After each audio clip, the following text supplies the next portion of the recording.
தமிழகத்தின் பல்வேறு பகுதிகளில் உள்ள ஏராளமான கோவில்களில் வெகு விமர்சையாக நடைபெற்ற கும்பாபிஷேக விழாவில் ஏராளமான பக்தர்கள் கலந்து கொண்டு சுவாமி தரிசனம் செய்தனர்.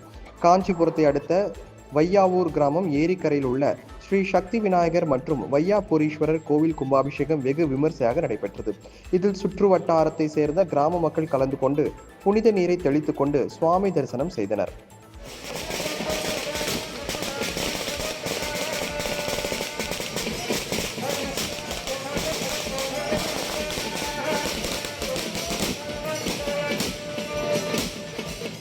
ராணிப்பேட்டை மாவட்டம் கலவையில் உள்ள அருள்மிகு கமலக்கன்னி அம்மன் மற்றும் மகாலட்சுமி தாயார் ஆலய புனராவர்த்தன அஷ்டபந்தன மகா கும்பாபிஷேகத்தில் திரளான பக்தர்கள் கலந்து கொண்டு சுவாமி தரிசனம் செய்தனர்.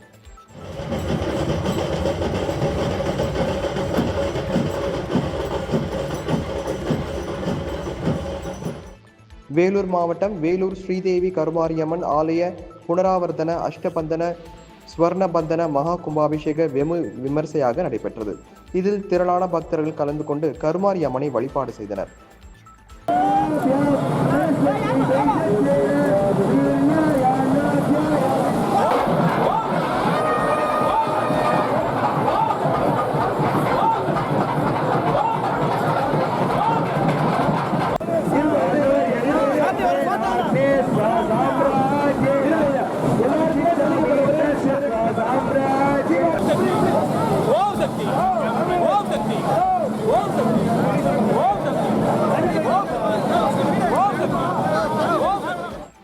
நாகை நீலாயதாட்சி அம்மன் கோவிலில் 12 ஆண்டுகளுக்கு பின் நடைபெற்ற குடமுழுக்கு விழாவில் தமிழகத்தின் பல மாவட்டங்களில் இருந்து வந்த சிவனடியார்கள் மற்றும் பல்லாயிரக்கணக்கான பக்தர்கள் பங்கேற்று சுவாமி தரிசனம் செய்தனர்.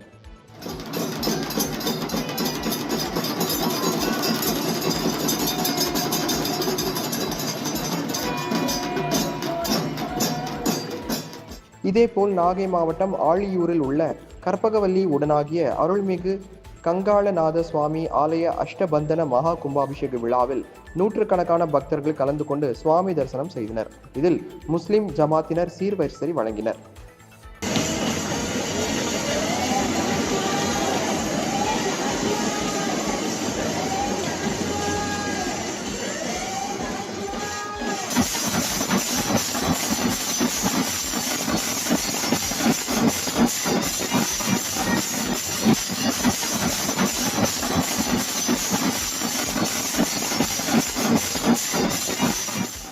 மயிலாடுதுறை மாவட்டம் குளிச்சார் அருகே மேலப்பரசலூர் கிராமத்தில் உள்ள ஸ்ரீ தில்லை காளியம்மன் கோவில் கும்பாபிஷேக விழாவில் திரளான பக்தர்கள் கலந்து கொண்டு சுவாமி தரிசனம் செய்தனர்.